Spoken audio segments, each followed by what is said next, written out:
Hello, everyone, and welcome back. It's the Full 40 with Chris, Willie, and Trevor, part of the Nova Insider Network, and brought to you by Home Field Apparel, which finally we have some alignment today of I'm Home Field rocking it Apparel today. here. I'm We rocking got it. Three 3 for 3. I forgot how good these feel. Like, it's so comfortable. It's a great shirt. soft t-shirts. Extraordinarily comfortable. This is new. This is a new one. I got the Wildcats. Oh, that's like the Bobcat head too. I haven't seen that one That's before. Count Villain right there. Yeah. Love that. God. I have that shirt that Willie has. I have that bomber jacket that Trevor has. I have all the inventory. But yes, so use code Nova Insider to get 15% off your first purchase from Home Field. And they've been running other deals lately. I don't know if that Black Friday deal is still in play. Cyber Monday ends tonight as we record live on Monday, November 27th. You have the Cyber Monday deal until midnight tonight. There you go. There it is. So follow them at Home Field Apparel on Twitter, Instagram, what have you. And yeah, they've been putting out a lot of stuff this year. So I'm expecting to get some more gear later this year. We haven't got any news on that, but I'm expecting more gear. Streets are saying a vest is coming. And by streets, I mean me. Yes. Willie's the streets. But yeah, let's talk about the week that was, because that's a lot changed in a week, huh? We have a drastically different outlook on life the last week. I think if you guys want to congratulate me now, that would be a good way to get things started. We asked for predictions last week. I said 3-0, and here we are, 3-0. And I ran from the grind. Chris, you were a coward. It's true. Just didn't believe that Neptune could win in Atlantis of all places. Like, guys, there's an entire feature film about this and another one coming out. Like, it's time to wake up here. Yeah, that should have been obvious. We should have been able to see that from the get-go.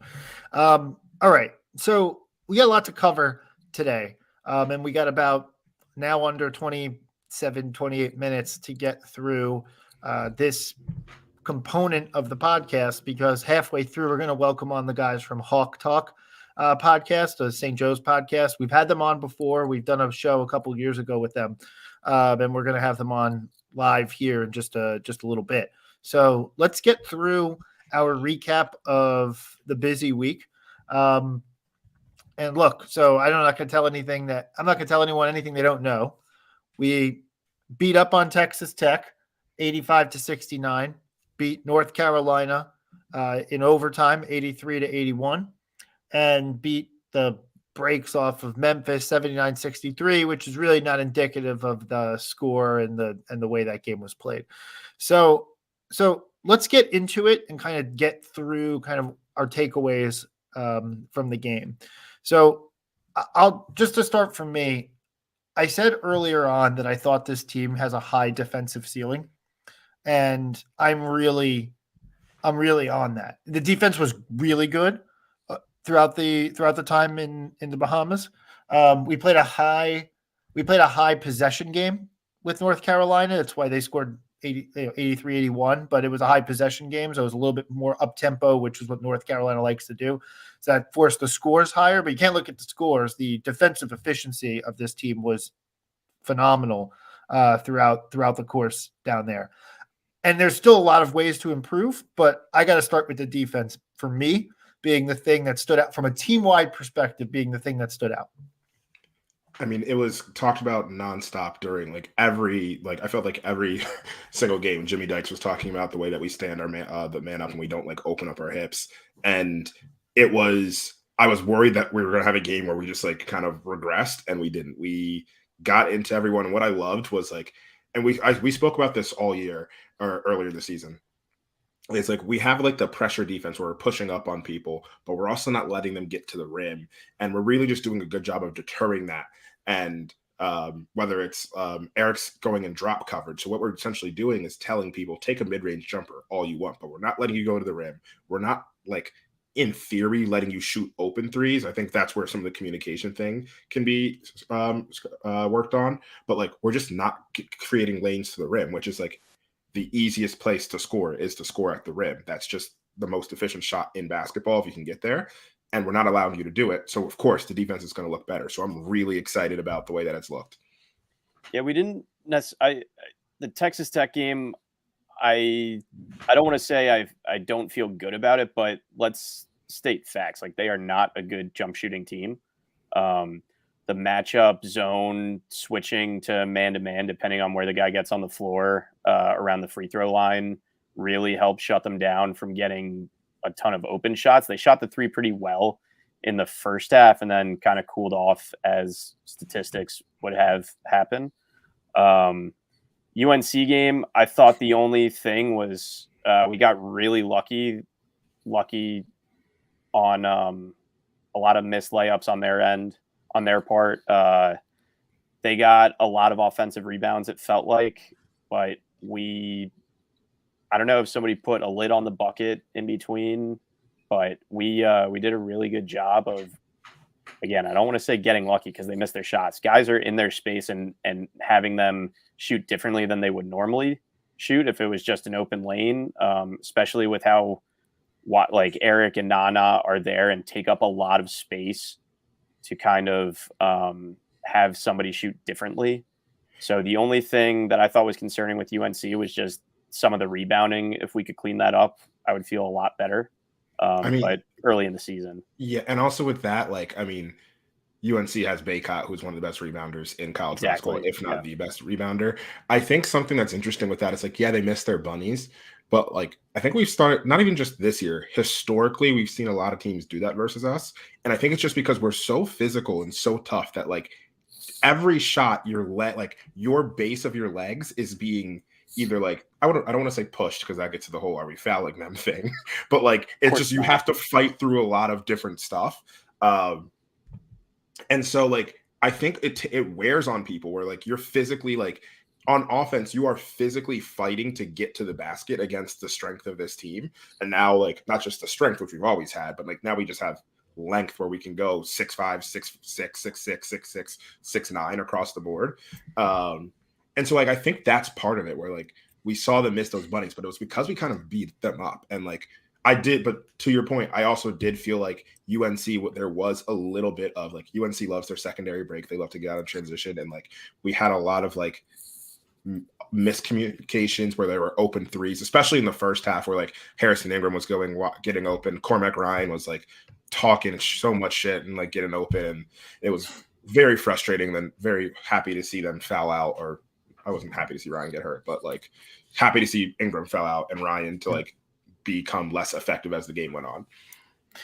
I guess when I say the positive on the defense side, like obviously the statistics bear it out, but for me, I think what I'm judging the defense on is, and you pointed to the Texas Tech game where they shot amazingly well, and you kind of look at, okay, why does that always seem to happen against us?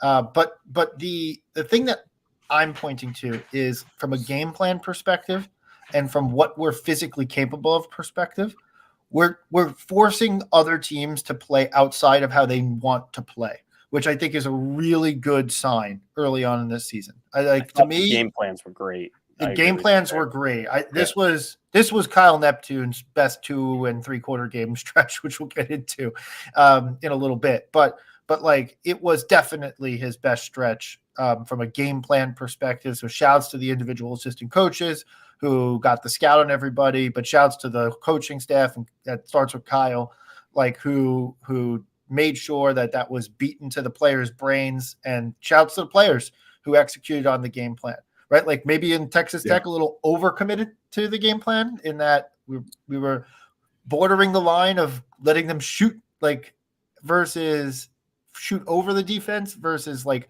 not being there on closing out on threes. And so I think that defensive communication is a point of emphasis going forward to get better. But again, like I really like the fact that this team has good game plan and can execute it physically because.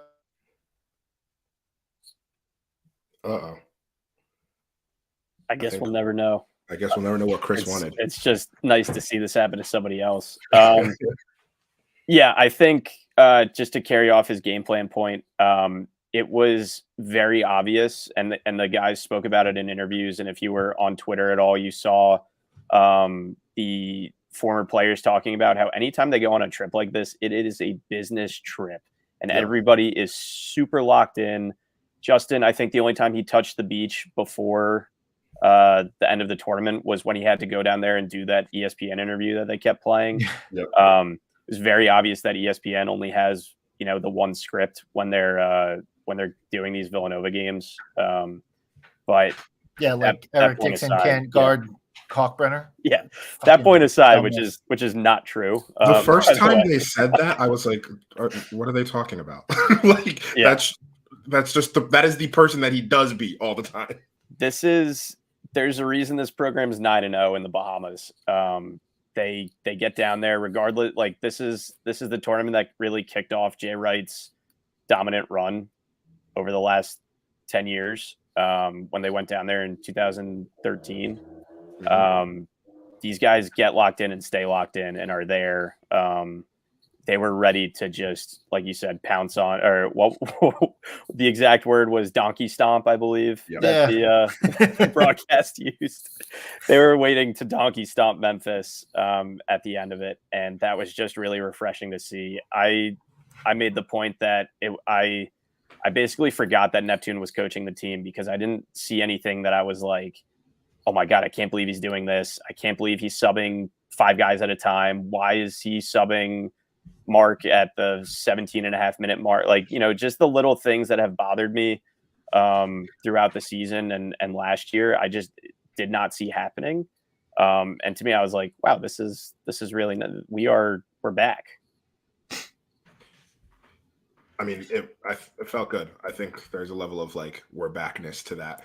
I think like the other thing I wanted to call out just with that is like as we think about just this team and like where we're heading to, like what I thought was super great was, I mean, and UNC fans are gonna like be upset about it, but like we're able to manufacture fouls, and that's just like, and I am sure, to play devil's advocate, I am sure there are a couple calls every game that we commit a foul on and like it doesn't get a call. That happens every single game.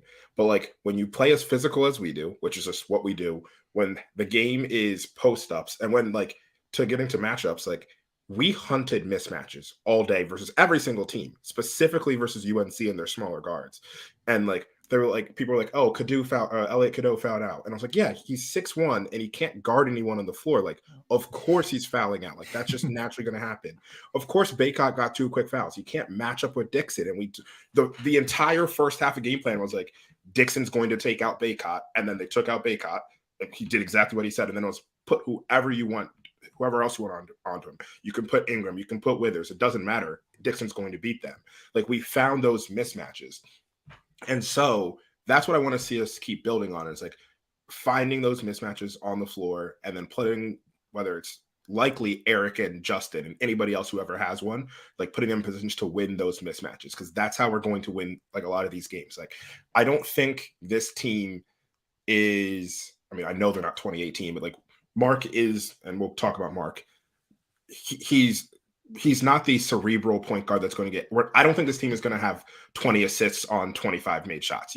That's not who this team is going to be. This team is going to be like, we're going to find our individual mismatches. We're going to make the right play, and then we're going to like exploit that. We're going to get to the line. Like, that's what it is. We're shooting like 84% from the free throw line already. Like, we're 4th in the nation. We're going to be tops again probably, and we're going to be consistent. Burton. With Burton missing 5 free throws, which was 3 in a row, and then 2.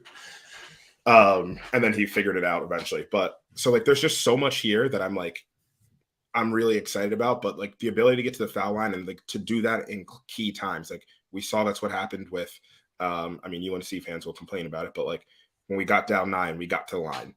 When Memphis started to come back, or was already coming back, we were down 13. We got Dixon in and we got back to the line. Like, that's where we can live. We can find those mismatches, and getting to the foul line and just being like, hey, we're stronger than you. We are tougher than you, which is like, this trip all season I've been saying, like, we've been saying we wanted to be the tougher team, and like we really didn't show it. We didn't show it versus Penn, and like there were just moments where I was like, hey, like, are we this trip was the trip where I was like, all right, we are the tougher team. We are we are a bunch of bad men who are tough and are they're bad men, really bad men. And yeah, so I'm excited about it. That's all I'm going to say. I'm excited about the free throw line. I'm excited about the way that we're manufacturing our shots. Yeah. I mean, look, the free throw line thing stuck out to me. And it's been actually a little bit. It's been a bit since we played through like, hey, we're going to drive into the lane and try and get fouled underneath the rim. Like that was always part of it. But honestly, Jay Wright's earlier teams, like the Scotty Reynolds, Corey Fisher era of and it's not even necessarily earlier, but I guess it's like, when he was a little bit more established, but not as golden run. Like that was a little bit more the identity. And so, and the personnel wise between Moore and Armstrong, and then the other guys who can get in there, Burton likes to up fake under the hoop, like whatever, like it's that type of stuff will get you to the free throw line. And that's key. And we're a great free throw shooting team. So it's taking advantage of something that we have a relative advantage at. We are number 4 in the country at 84%, 83.6% in free throw percentage. Yeah. So like, why not exploit that? If we're going to hit them all, if we're going to hit them more than anybody else, get there. And we're not, well, there's two things I want to call out. And we're not that great of a 3-point shooting team. I think we're going to average out to be like slightly above average for the season. Like that's so like knowing that we have that is one thing. And then two, and I think this is the thing, we've also missed a lot of layups at the rim. Like that is something where I want to see Mark get better at. Bamba's missed a lot. Burton's missed a lot. And like, I think a lot of them go in between, like, I'm going to go dunk it. And then they decide not to. And then you have the weird, just kind of like, but like just bad finishing, like Dante DiVincenzo level bad finishing at the NBA level. Like that's just what it is. But we're just missing like easy, like things, and Mark being able to like grow in that is going to be huge. And the shot, like the ball screen, just letting Mark get downhill versus UNC. Like this is like, if we want to like take a step back at the end of the UNC game, it is overtime. We were up 1. We have to make a shot. And we let our sophomore point guard basically, like, we didn't clear out, but basically gave him runway. He got to the rim and then finished through contact on one of the top 5 big men in college basketball and won. Like that's, or not an and one. It was just a bucket, that one. But like, regardless, that was really cool for me because I was like, all right, that ball wasn't in Justin's hands. That wasn't Eric. That was Mark making that play and Mark stepping up. And like, Mark is some work finishing away and then like figuring whatever the heck's up with his jumper away from being like a really, really high level college basketball player. And he's already a pretty good college basketball player without having those figured out. Yeah, Mark, to me, this was the tournament. Like I think I pointed out, I think he went 10-3-3, 8-2, 8-2, or maybe I have those backwards a little bit, 10-2-2, 8-3, 8-3. But like, I want to see a little bit more on the assists to add another point of that I'd like to see from Mark, but he kind of took control and it impacted pace. Yep. We are now under 300, 298 in I didn't know tempo. that. I missed that. In tempo. Yeah. Holy crap. Which is like got to be the first time in a long time. Yeah. That we've been there. Slow down, speed racer. But possessions were 71. 76, which overtime game, and 70 in those 3 games, which before that it was 59, 66, 64, 67. So like pace is increasing, and that has a lot to do with Mark's impact on an individual game because Mark just plays faster. So, and the offense looked better. So I think that's proof positive. Like, do we need to be the fastest team in the country? By no means should we be the fastest team in the country, but just a little bit quicker pace. The speed guys, if you will. The speed guys. It's the speed boys. The speed boys. Sorry, the speed boys. We put in the speed boys, and look, he was right, Brian. He was right. Yeah. He wasn't wrong. Just looking at the clock, Mark's big bucket in overtime, we talked about in the group chat, was an honorable mention as our alpha dog play or our man player. Which was it? Shaq Fit man player. So that was an honorable mention. And then one of the other speed guys, speed boys, TJ Bamba, who also gets up and down in a hurry. I think there's no question that his transition dunk kind of took that honor. That's going to be in the running for Shaq Fit Man Play of the Year on the 40s at the end of the year.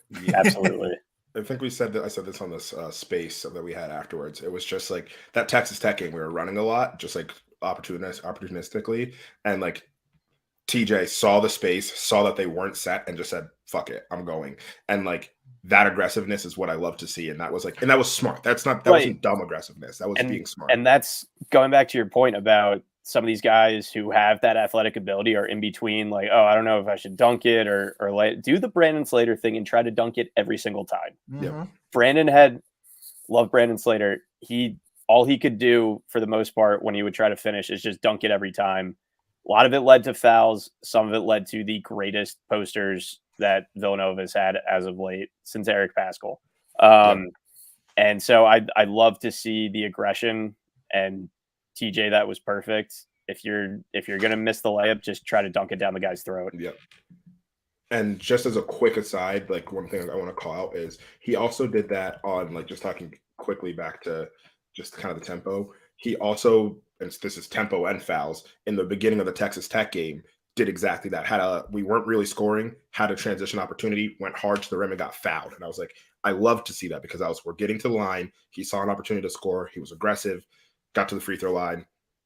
Everything we're talking about, being speed, free throw line, aggressiveness, like, I loved that. So that was really cool to see. But that was the Shaq Fit Man Play. But like, I think we know who the alpha dog of the week was. Eric's back. Eric Dixon. Yep. Right? Yeah, Eric Dixon.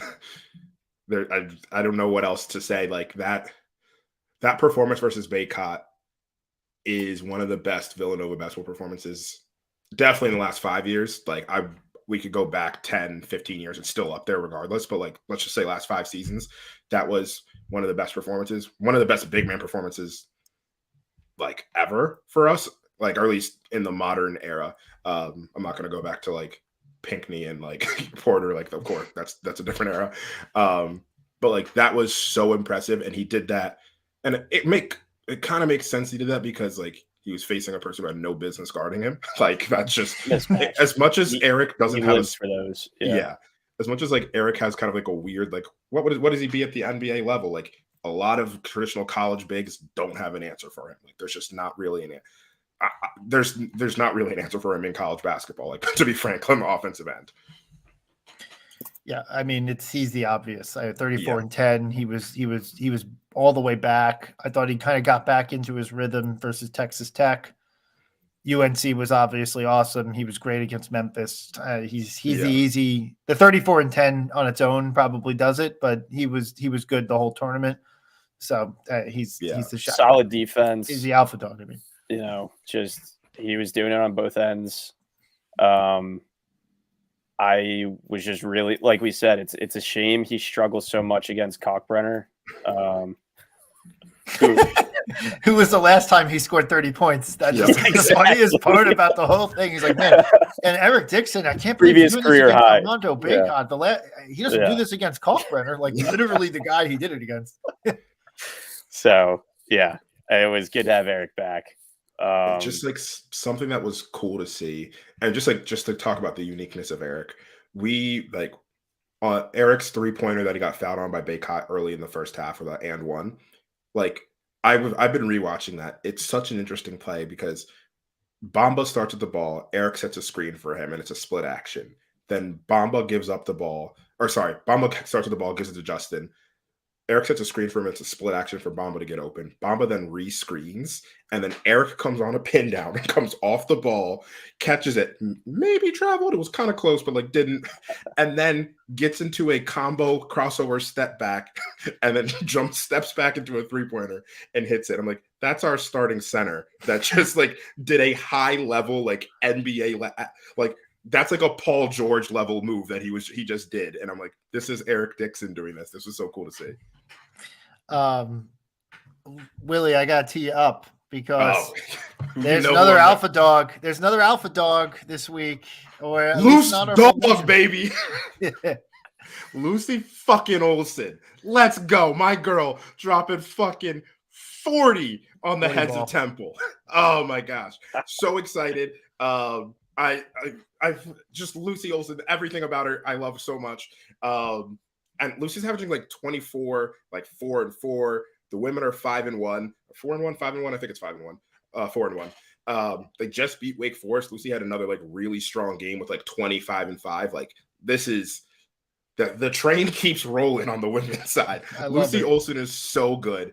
I'm excited for the Lucy Olsen Paige Beckers matchup. Hopefully Paige can stay healthy. Hopefully Lucy stays healthy too. But like Paige has had more injury issues.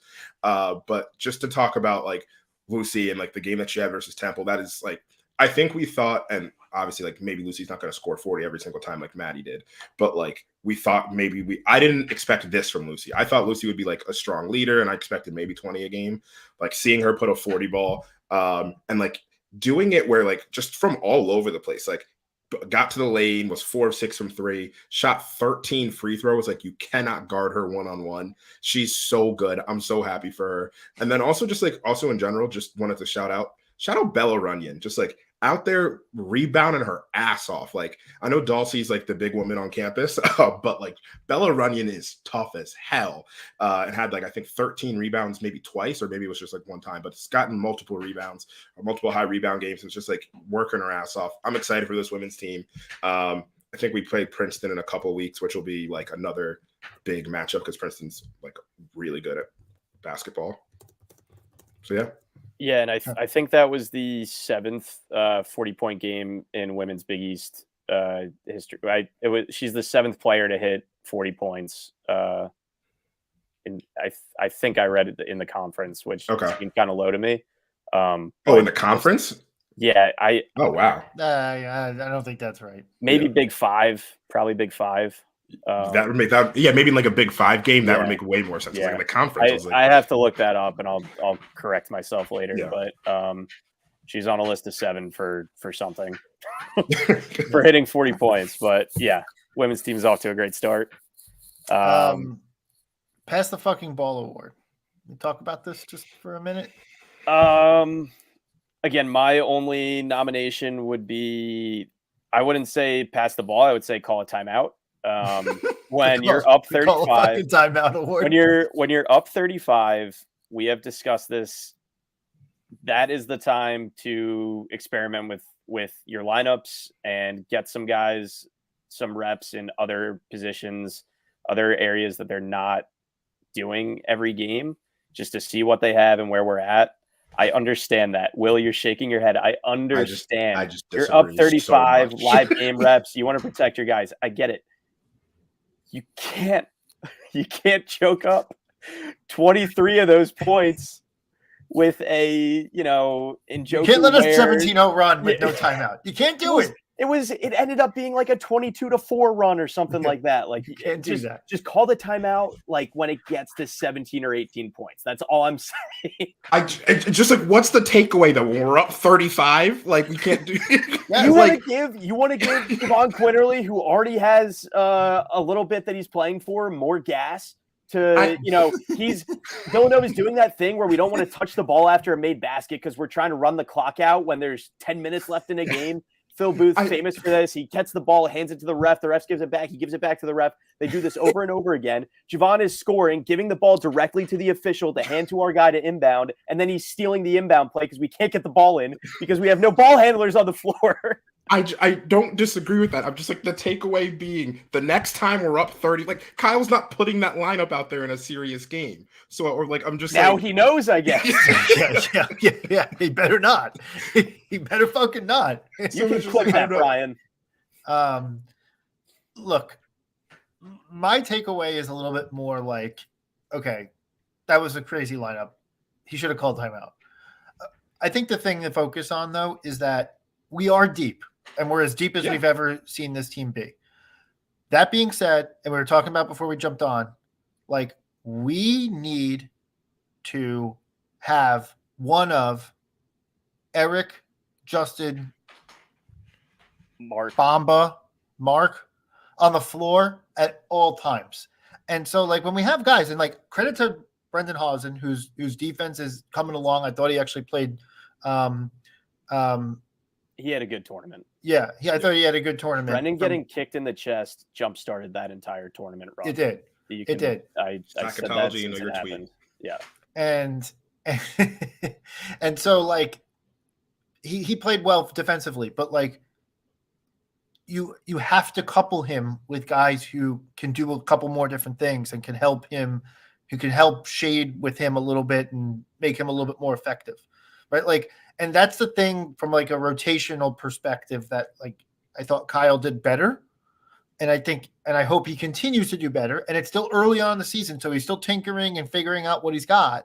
But that's what I want to see. What I want to go back to, though, and not even the Memphis game, is like he did it well versus the UNC. He cut down the roster, the lineup. He got to 7. He situationally threw in Nana Njoku, who made huge plays. 2 big blocks back to back in the second half, like made huge plays. But he situationally did this, and like he didn't really put Hausen on the floor anymore. Like Hausen's value wasn't there. He went basically to 6 and then a situational 7th, and we saw. So I'm like, I'm okay with that in a tight game when he recognizes, all right, no, this is the 6. Like it's our starting 5 in Hart and Longino actually, so 7, and then situationally like Nana's the 8th or whatever it was. He like really cut down that lineup. So like when I think about like making those improvements, the Memphis game, I don't want to like actually utilize it because it was such a wash. Like he did it well versus UNC. I have no issues with how he handled the lineup versus UNC, and it honestly showed our depth. Like the fact that our third big came out and made like 2 huge blocks that like probably like won us the game, like in like the span of things. Yeah. Can I start a crazy narrative? Don't you say it. I'm going to start a crazy narrative. Mm-hmm. Neptune coaches more like himself and a little bit better when Jay Wright isn't around. Oh, that was what I thought. And we're in trouble for tomorrow because they're dedicating the parking lot to him. St. Joe's is pretty decent, so I don't know, guys. This might be just saying. No, I agree. You don't have dad over your shoulder. We might be playing the third place game on Friday. My last pass the ball. Quarterback Jordan Longino, 2 for 3 passing, 2 touchdowns, 1 interception on his long ball inbound plays. Can we please set a screen and just get somebody open? Can we just set a screen and get somebody open in the backcourt so that we do not have to throw the ball 75 feet right into, gosh. It's every time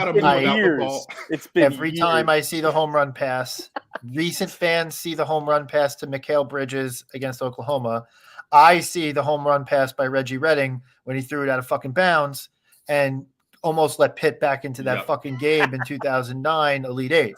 Okay. Like, so like I have, and again, now we have a quarterback on the floor. So it's just, all right. Please set a screen. I know the play. I don't think the players are listening to me for X's and O's advice. If they are, that's a different pass the ball award. But please set a screen and just maybe like cut and get open on the run or something. Just let Mark get a running start, run his guy into a screen, and take off a la Scotty Reynolds. That's it. That's all you have to do. So anyway. With that, let's welcome in Hawk Talk podcast guys. So they are, I guess, in the stream with audio only. You guys just doing audio? Oh, hold on. Yeah, we can turn on our cameras. I don't know. Give me 1 second. Sorry about that, fellas. There you go. And I don't know about Pete. I don't think he's here yet. But while we're waiting for him, we're good to go. So we'll give him a second since we're doing this live. We've never actually done anything like this, so we appreciate you having us on. Thanks for coming. Yeah, I think Chris is frozen. Yeah, that makes sense. Yeah, Chris is probably frozen. Yeah, but fucking A, man. It's unbelievable.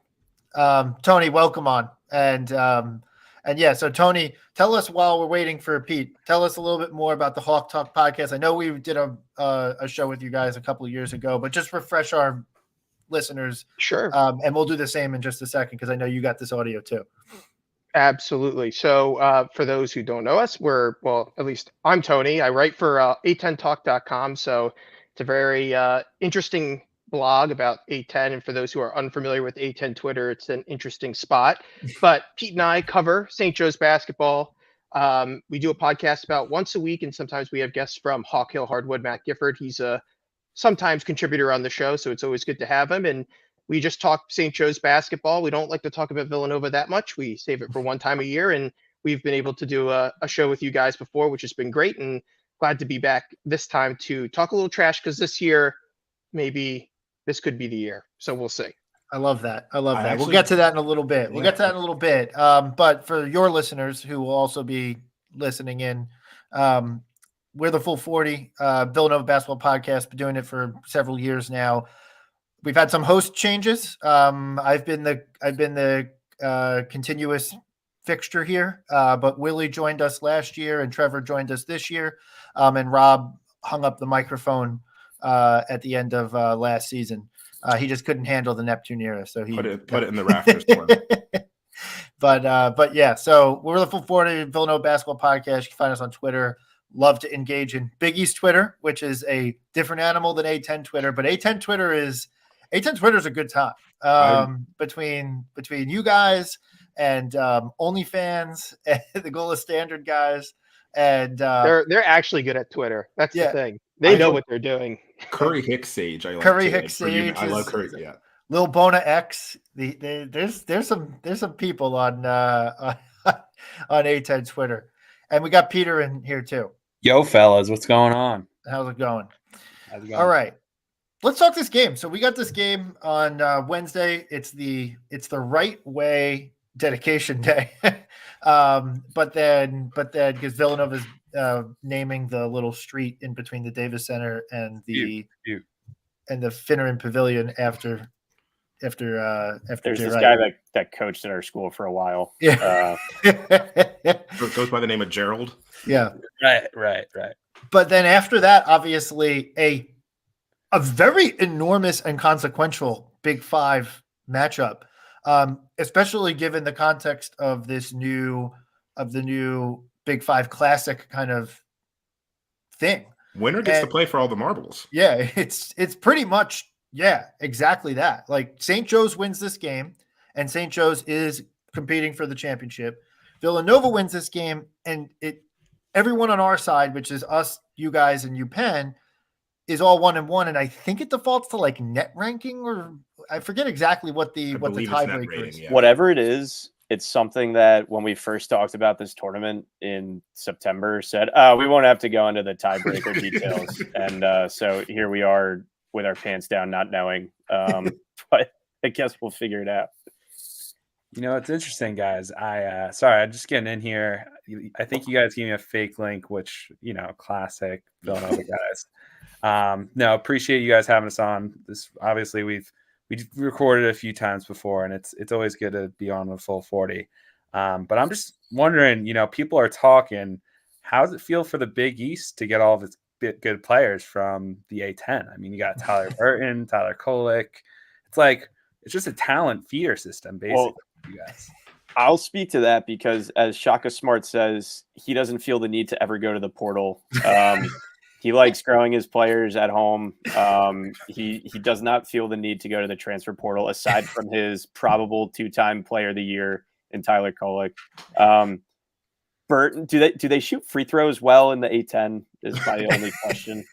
Yeah, he had a little bit of an issue this week in the Bahamas.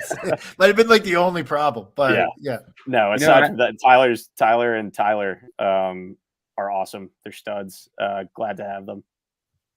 Yeah, for sure. And great win down in Atlantis. Watch that game. You guys you did great.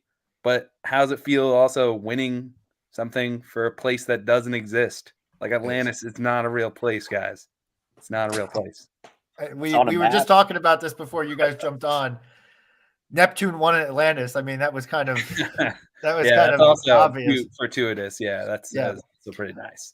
I guess to your point on A10 players going into the Big East. Yeah. I mean, I'm looking. You got a fucking guy named Christ on your team, and we are in the Catholic Conference, so that's only a matter of time.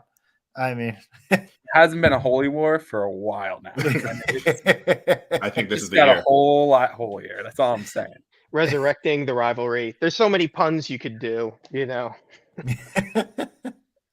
All right, let's talk a little bit of hoops, and I think you guys, Tony alluded to it before Peter jumped on. you guys said it like this could be the year, and I'm hearing it because the lineup's good. Like Billy Lang's got a good team out on Hawk Hill, and 118 in Ken Palm took a weird loss to A&M Commerce, but took Kentucky into overtime. There's a lot to like about you guys this year. Can you guys tell us a little bit more about kind of how your season's progressing and how you're feeling about this year in general? Sure. Pete, I'll take this one just to kick us off. So I think for St. Joe's right now, we've met expectations of what this team is supposed to be, right? We've got a freshman center. We kind of alluded to him earlier, Christ Esendoko is technically how you pronounce it, but we have said it wrong for the last 3 months. But, he has been a great defense, like from a defensive rating standpoint. And just when you actually watch the game, you see him on the court. He's a real legit center. He's 7 feet tall. He's a pretty large man. And he's offensively struggling just a little bit to get the rhythm of, big men trying to grow into their body, catch the ball underneath the hoop and actually score. But from a defensive standpoint, he's a true anchor, and it pairs really well with the guards that, by now are the ones that are running the team, from Eric Reynolds and Lynn Greer, who I'm sure a lot of the listeners of the show are familiar with both of those players. But that's pretty much the dynamic that we're running. And of course, you have these extra pieces on the side of Cameron Brown, a veteran wing. You have Rasheer Fleming, who's a sophomore, who's like rising and becoming a third contributor on the team. And what does this all mean, right? In summary, it's a team that's learning to grow with a lot of freshman pieces, but we're doing the right things, as in beating the teams we have to, minus Texas A&M, but we beat Penn. We just beat Sacred Heart, which is a decent win. And then, we push Kentucky on the road, right? So there's signs of what's to come later this year when A10 play. That's what, for us, that's what we have to focus on, because there's a real shot to do something in conference tournament play and maybe do a run. But from an overall, we may have that bad loss, but the team is pacing where it needs to be, considering that half the team is freshmen and sophomores. Gonna ignore that we beat you Penn shot. Yeah. Things we couldn't do for 500, Alex. Yeah, no, and I'm looking at your guys, Ken Palm, just kind of looking at your page, and to the extent that you're expected to lose games in the A10 just based on pure Ken Palm ratings and metrics, it's like 1 point here, 2 points there, like expected to run out a pretty good record in conference. And I mean, you do that, you're going to put yourself in a position to make a run the A10 tournament, but potentially with a couple big wins, find yourself on the bubble and then some for the big dance. So, I mean, look, it's good to see. As someone who's been tracking former Jay Wright assistants, it's good to see Billy Lang get start to get things rolling here, and definitely bringing out a good roster this year and off to a well. I like how you called it just Texas A&M, but aside from that, rolling out a good year so far.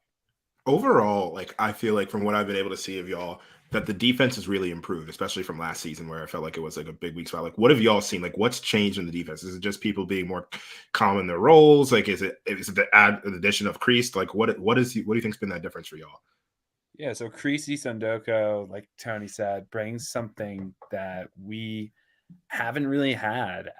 Someone who can move with his body, and in a game where he only scores 4 points is still plus 18 against Sacred Heart, right? I think he does things defensively that may not even just show up in the box score. Obviously, I just mentioned plus and minus, but he just impacts. He's a big boy, right? Yeah. He's going to impact people attacking the rim. Same with Rasheer Fleming. He has a crazy long wingspan. I think it's 7'4", 7'2". Tony might know it. Just somewhat we have front court players who impact shots and do it on a consistent basis. And, quick guards, pesky guards, I think that also helps, right? So. Yeah, and just one thing to note, again, we're kind of watching the box score a little bit, but against Sacred Heart, for example, this team had almost as many points in the paint as they did off of second chances. second chance basket. So that's the rebounding's really good thanks to the Yeah. size. And the other thing is points off turnover was really strong. And actually, when you combine both of them, they were almost more than just points in the paint. And then everything else was a 3-point shot. So the defense plus the size has benefited not only on the defensive end, but it's been generating points on the other end of the basket as well with either fast break stuff, or just second chances off of a rebound, or maybe it's a long rebound off a three and we're grabbing it and we're pushing the ball immediately with those two guards. So I think that also adds to the whole defensive aspect as well. We're generating points off of a pretty strong defense. Cool. Another question that I have, I don't think I've heard y'all mention this person's name, Xavier Brown, 2-part. Feel like he's actually a really good young freshman guard. From what I've seen, I really like him. But the first question is, why does he spell his name so stupidly? He has He's got the whole end of the alphabet in his name. Every yeah. Every The whole end permutation of of the the name alphabet. Xavier, it's in his name. So the hardest thing to get about Xavier Brown is spelling his name, right? I just call him X. Yeah. He's a smooth operator. The kid, like, you'll see him, he just has the poise of an upperclassman and like the body control of someone who understands how to play basketball at a high level. He's a high major talent in like a mid-major school, right? He moves very in control, and he knows how to attack the basket in ways that are like beyond his years. He really popped in the Kentucky game to me. That's where I was watching, and I was like, "Oh, this kid has like some juice to him. For sure, He'll be a good up transfer in a couple of years." Brian just timestamp that. I want to get the part where they called themselves a mid-major. My well-informed and deeply embedded sources, St. Joe's mentioned Xavier Brown, and then Cam Brown and Eric Reynolds as guys to really watch out and be nervous about, worried of. I saw Eric had the huge game against Kentucky. What is their game kind of look like for us? Are we nervous the second they touch a ball in the half court, like going to pull up from anywhere? Or is this more of get to the rim, quick guards that we're not going to be able to stay in front of? So I've been worried about this a little bit. They, I think 60 at one point of the game on Saturday or Sunday, excuse me, they were at like 68% of their shots were from three, which is ridiculous. And then it got down to 60%, but that's because of like the last 2 minutes, there were just like a lot of shots being thrown up. But for majority of the game, they were shooting predominantly from the three. And quite frankly, this team's better when they are, as you said, that second portion, attacking the rim, because Lynn Greer and Eric Reynolds can get to the rim and attack, and then allow the three-pointers to come afterwards. But the amount of just pulling up randomly from three just doesn't work. And it was seen in the box score where it's just scoring bursts of 10 and then nothing. And then like another 5 minutes goes by and they score 10 more points. It's just like these tranches of points. That can't happen. Like if they do that against Villanova, we're going to lose. What we need to do is what we did against Kentucky, where Kreese is getting involved in scoring in the paint. Reynolds is attacking the paint, but then, they're also, when they need to, making a three-pointer, but that's not what's driving the offense. So what you want to, if you're Villanova, is make them take those shots. Like, honestly, I wouldn't be afraid to leave them open for the first 2 or 3 seconds of a play or in the half court, because they're going to fire away, and that's just not, an in-rhythm shot. So I think that's what, if I'm Villanova, I'm planning to do to St. Joe's. I'm trying to goat them into shooting early threes. I've got good news for you. We love going 10 minutes without fucking scoring a point. It's a challenge we like to do. We only score for 30 minutes out of the game. This is going to be an ugly game, guys. Our podcast is very poorly named. There is, yeah. What I'm seeing here, just from the little bit I've seen, looking up some of the stats on the team, on your guys' team, is the 3-point percentage. I think you might be top 5 in the country in percentage of 3-pointers taken relative to your overall scoring output and tempo. I think we're going to see a battle of tempo will in this game. You guys are top 125, I think I saw on KenPom, where we were just exclaiming how we're playing faster than usual, and I think we're ranked 298 in terms of possession length. mhm. So like, or tempo. So like, it's one of those weird juxtapositions of tempo. We're going to try and slow you guys down a little bit, except when we can catch a spurt via Mark Armstrong.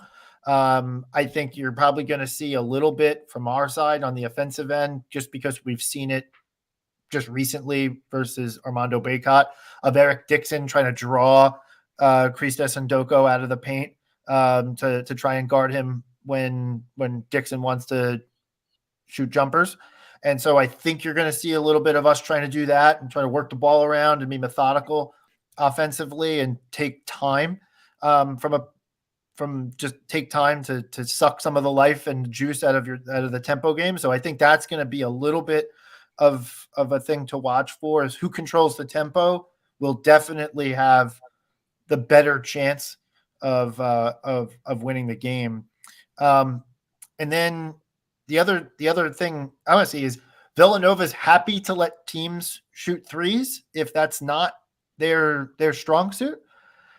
But we just saw a game in the Bahamas versus Texas Tech where we let them shoot all the threes they want, and they had like an otherworldly shooting performance against us, and it made the game a little bit tighter than it should have for quite a bit of time. So if you guys are happy to chuck them and you hit them, it could be a long night for us.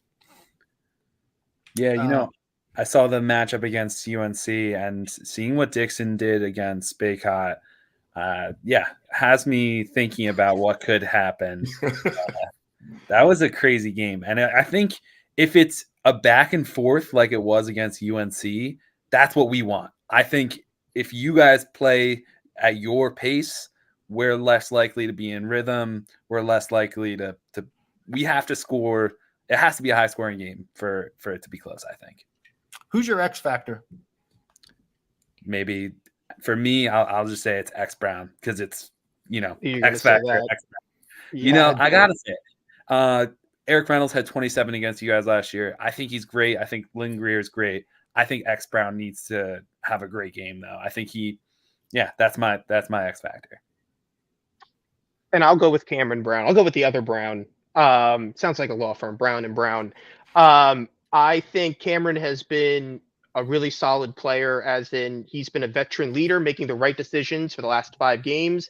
I see him continuing to make the right decisions throughout this upcoming game. He's been, how many times has he played Villanova? He knows what this means. He should be able to, settle some of the freshmen, the younger guys. And he's been scoring consistently, in my opinion, and making the right shots. Even if he misses them, it's the correct move. So I'm going to go on Cameron Brown. It's not really a dark horse, but it's someone who can go overlooked very easily when you've got explosive players like Eric Reynolds running the offense. All right. Look, on our end, and we talked a lot about it on our pod, but from our guys, look, our starting, we're as deep as we've been in many years. In terms of guys who will see legitimate rotational minutes. Jay Wright was famous for cutting guys off like 7.5 players and leaving like really, really high end athletes on the end of the bench and not seeing a bunch of time. Kyle Neptune's been able to go 9-10 deep.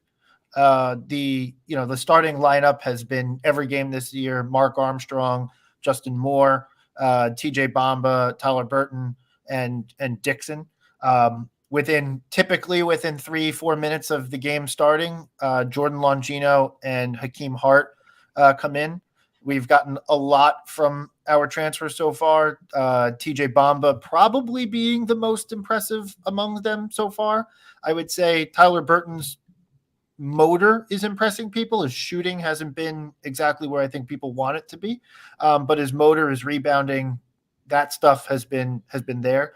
And then Hakeem Hart's been real solid, and Lance Ware has kind of come in and provided a shot blocking presence. Just a long guy who we don't really have a ton of that in at least in our fandom. And he's provided a little bit of that off the bench. Last year, Chris Archidiakono played when we played you guys. Chris Archidiakono played 30 plus 35 minutes. He has been, I think, under 5 minutes a game, maybe a little bit more. Just 3.2. Yeah. So 3.2 minutes a game. So it's changed a lot with Justin Moore being back into the fold.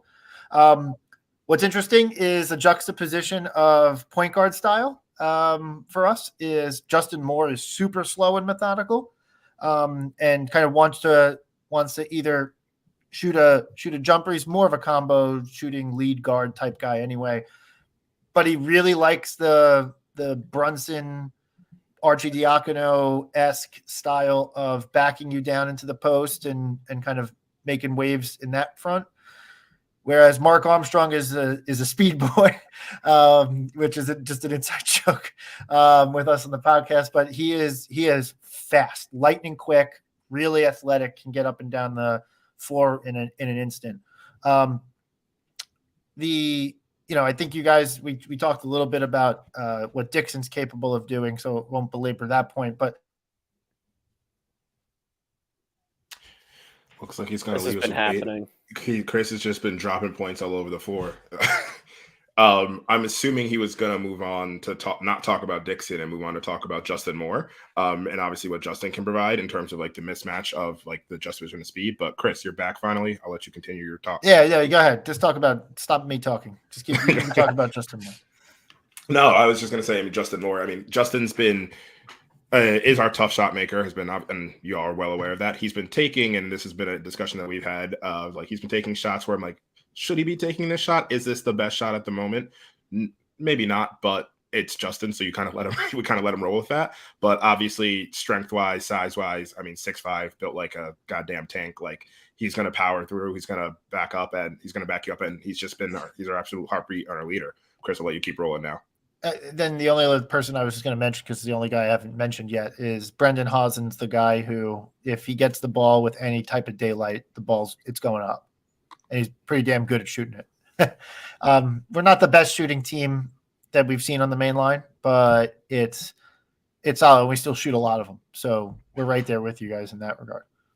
I have a question. This is looking at how you guys have done this year. You guys haven't stumbled much, right? We joke about the Penn game, but from an offensive standpoint, you're pretty efficient. Maybe you could be a more effective field goal percentage, whatever. Like maybe you could be more efficient, but you guys have been pretty efficient. 4 wins in a row. You're heading into this one. Like what do you see as like the key to the games for you guys? And maybe like, what is something that you would say, pinpointing it from the Penn game, that when you did stumble in that game, what is it that made you guys stumble? And like, what is your weakness if you had to choose one? We'll see if we make an adjustment to it, but we couldn't figure out Penn's 2-3 zone, which is silly to say. Like they were disciplined in it, but like there was nothing that we could do to figure out the 2-3 zone. We didn't flash middle. We didn't do it like anything that you typically, the way you just disable or dismantle a 2-3 zone, we didn't do. We play, I think like Texas played, or not Texas, Texas A&M played only man. I think UNC did a little bit, whoever we played, Tech. I think UNC played a little bit of zone versus us, but we haven't really seen a heavy diet of it since the Penn game. So that's what threw us off. Honestly, that's been the only thing to like truly throw us off, besides us not being able to put the ball in the basket for 10-minute stretches at a time, which I don't really know what that is. That's still something we need to diagnose. But the 2-3 zone threw us off, and yeah. We have a little bit of shot making from an offensive side, a little bit of a shot making thing. Missing a lot of bunnies and layups, and then some open threes that are missed. I expect some of that to correct with time as the season goes on, but that was happening just as recently as a few days ago. So I'm not going to expect it to be figured out now. The friendly confines of the fin will definitely help a little bit in that regard, but that's one area. I would say when the other piece to the Penn game, and when we've gotten into like losing big leads and whatever against, I'll candidly say, Lemoyne, Maryland, and Memphis, is there are times where we have a tendency to shut off from like a focus standpoint. I mean that from an offensive execution, but more from like a defensive tenacity perspective. Like our identity has been for a long time to be the tougher team on the court. We were that way in the last 4 games and especially in the last 3 games. I think that if we come out and are slow to come out the gate and are trying to figure it out and trade punches a little bit early, I think that's where I'll start to feel a little bit troubled. If we're tenacious and getting after it and the shots just aren't falling, I'll feel a little bit better even if we give up an early lead, just because that has seemed to be a huge element of how successful we are in the game. Like against Penn, we weren't the tougher team, and it was actually like a frequent refrain in the ensuing 3 days, even in press hits from Kyle Neptune and the team about they need to be the tougher team on the court. And one thing I want to call out, I was wrong. We didn't play UNC, Texas Tech, and Memphis didn't play a single possession of zone versus us. The 2 games that zone have been played for us versus us is Penn and Maryland, our 2 worst offensive performances. So like, play zone like that. But I don't think you all play very much zone either. So it might be a long day for you then. Yeah, we play really bad man-to-man where we try to chase guys off the 3-point line, but it looks like terrible if you're going to run into the shooter. So we've got, even though our defensive rating's good, there's a lot to work on. So I'm not sure what that's going to look like, but that's interesting. I mean, we can try. I don't think it will be good, but we'll see. Has anyone considered the fact that there are 2 players, one on each side, who is a Villanova legacy named Chris A? And have we decided whether or not we should just roll a ball out and let them go for it? I believe that's Chris Arizin on your side and the aforementioned Chris Archidiakono on our side. Anyone considered just a one-on-one? Yeah, the other 4 guys on the court can just like stand there and rebound for him, I guess. But Gotta be a lot of rebounds. Yeah. And have you considered the idea that your Chris A might be a sleeper agent? And are you concerned? We've been pondering that over ever since Billy came here, honestly. What are you guys looking for? What's your key?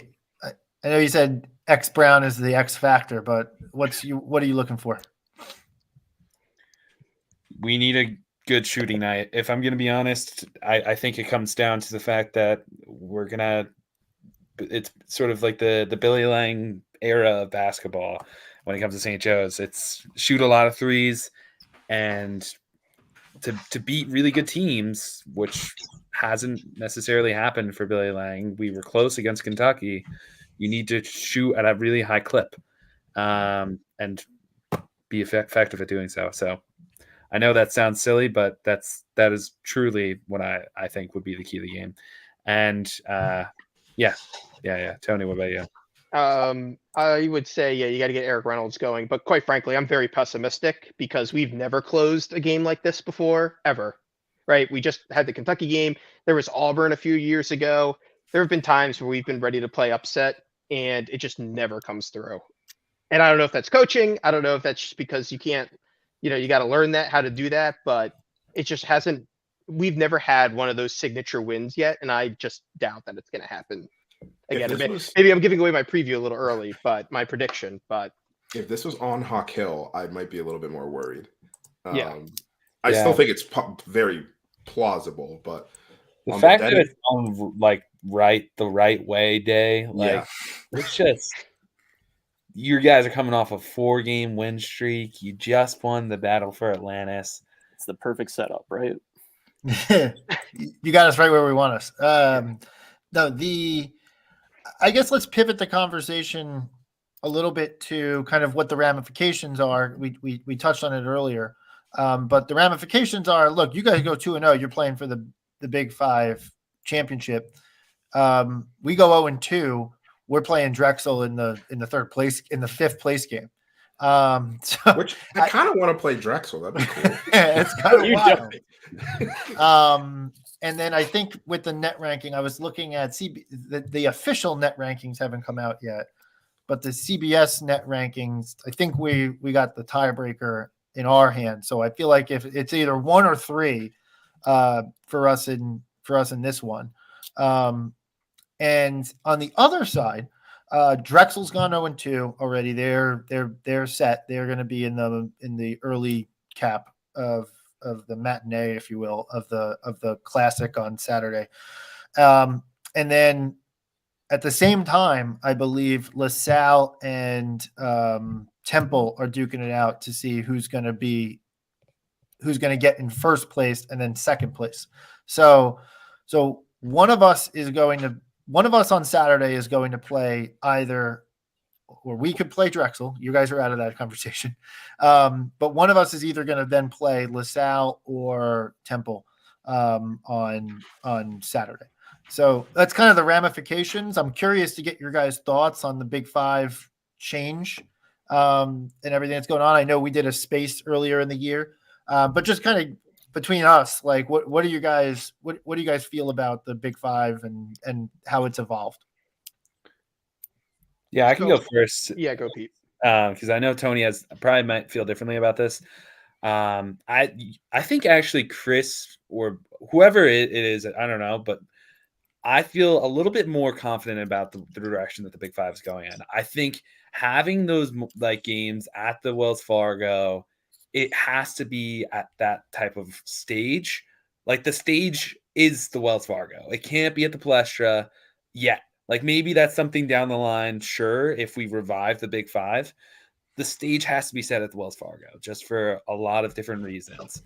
And then as far as like where I see the Big Five going, though, like it can only be good if the rest of the teams of the Big Five are good, right? Like Fran Dunphy, congrats to him, 600 wins, huge milestone, great guy, Big Five legend, and arguably the best coach in the Big Five right now.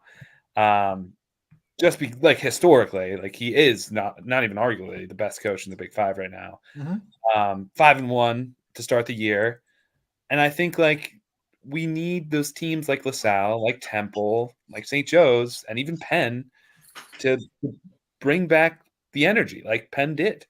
So I like the direction it's going. I'm hopeful. I hear they're bringing back the pomp and circumstance. I hear they're bringing back the streamers, the rollouts. I'll see it. Like when I see it, I'll believe it, and I'm hoping to see it because I'm excited for it. So. Yeah, my biggest gripe so far has been the rollouts. So far the Penn students have been much better at writing, and that's just, I get it. They went to an Ivy League school. But they did misspell tuition in our game versus them. Takes an Ivy Leaguer to really screw it up. But other than that, which we can improve on, I think we've got a lot of creative geniuses on this call. We could probably come out with a few rollouts. Maybe we'll have to like submit it, like, the craziest podcast just puts out a rollout, sponsors it. But from a format standpoint, I actually have warmed up to the idea. I still don't like Drexel in there. And I'm unapologetic about that. I don't care how many feelings I hurt saying that one. But with that said, even though, losing the Temple game was my biggest issue this season, I was very glad that we kept the Villanova game on the schedule. Just like, I know it's a part of the Big Five tournament, but it's its own standalone game, which I think is really nice. And they made sure to keep us together, which is, I appreciate it. But it does hurt losing that Temple game.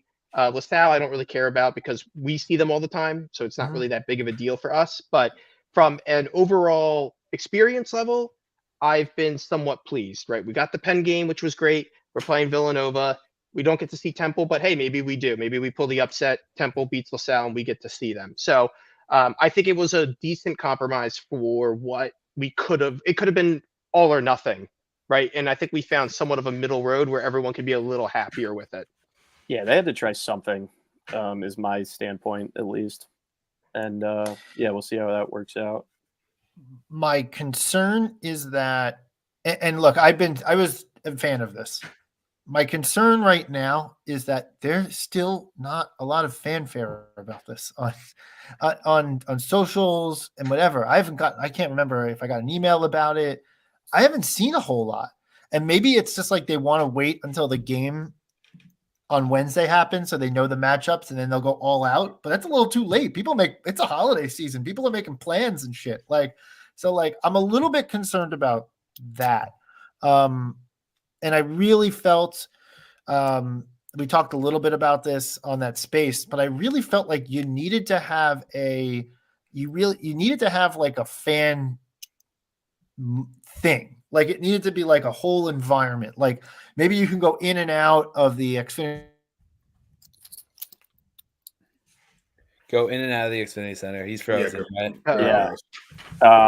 That's usually how you can enter and exit bars. That's how that happens. No, I think he meant you should be able to leave sessions and come back. I think that's what he was going. But yeah, there needed to be something to kind of guide this and say, like, we're going to make this an event. This is a big deal. And just the fact that I think I got one email about it from Villanova ticketing. Nothing, I haven't seen any marketing done by the Big Five yet. But other than that, there's a thing happening on Saturday. They don't have the matchups yet, so it's hard to say who's playing when. But I would agree that that's been a disappointment. And you hope it can only improve.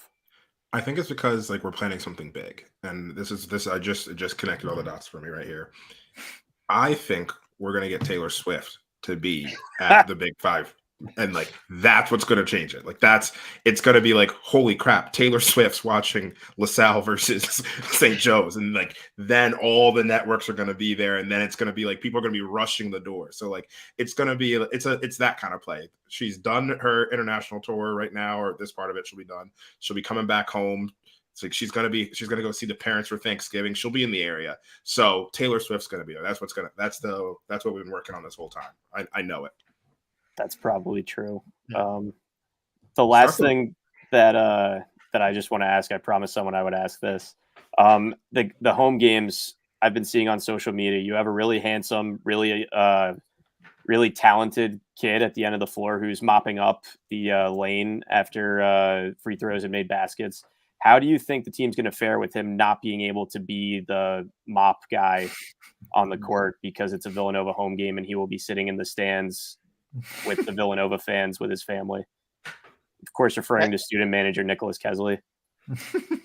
Going to be a problem. Pete, remember when they had the mopping problem at that Navy game and the floor, they couldn't clear it? We've actually had those issues where you couldn't even play a game of basketball because the floor was wet. So, it's like a football game. You got to worry about the X factor, environmental humidity, barometer, whatever it takes. But yeah, I wouldn't put it past you guys. You guys play dirty. You're known for that. I know you don't want to dirty your loafers, but it's gonna happen. We're in here at the beginning of this podcast being like, we need a vest from home field, and you guys are calling I'm gonna wear loafers on Wednesday just for you, Tony. It's true. Thank you. No socks either, please. Yeah. Don't be a barbarian. All right, before we go, because we got to wrap this up, predictions around the horn. Tony, you got your prediction. You kind of hinted it, so go ahead. I'm sticking with it. I think I want to believe that they're going to win, but prediction, if I had to put money on it, Villanova wins, and I think they keep up the record of like eighth game where they win by more than 10 points. Like it's never close. So I think we continue that streak, unfortunately. This now that we're talking about the Big Five, this kind of scares me a little bit. Just getting back to that idea, and I'll answer this question, I promise. The pod system, if that ends up being where St. Joe's doesn't play Villanova, I think fans are going to flip. If that is no longer built into the schedule, first off, we're going to have a huge scheduling issue on our hands and a lot of unhappy fans. You're asking for a specific number for this one. I'll go back to last year's game. I'm going to say 71-68. It's a close one. You guys pull it off, though. I can't. Brutal, but I can't just keep on saying. Yeah. We can't even come on here and trash talk. That's how bad it is. So we'll just wait for the day to happen, and then we can really start going in at it. I think it'll be up and down early. I think you guys will get some shots up and hit them early on. I think it'll be, but I do think it'll end up being like one of those games that kind of stretches out to like 10, 11 points, maybe garbage time. It goes up or down a little bit from there, but I'm kind of on that tune where Tony is from terms of final results, probably 76-65. It's kind of where my head's at. Willie, Trevor? Tyler Burton's going to be playing an A10 team again, so I'm expecting 20-8 from him. I said we're going to go 10-1 in the non-con. We already have our one, so I'm going to keep rolling with this. Oh, geez. But yeah, we're going to keep rolling with this. Yeah, I don't think we get north of like 80, but I would say Villanova win a comfortable margin at the end from a back and forth game in the beginning. I think.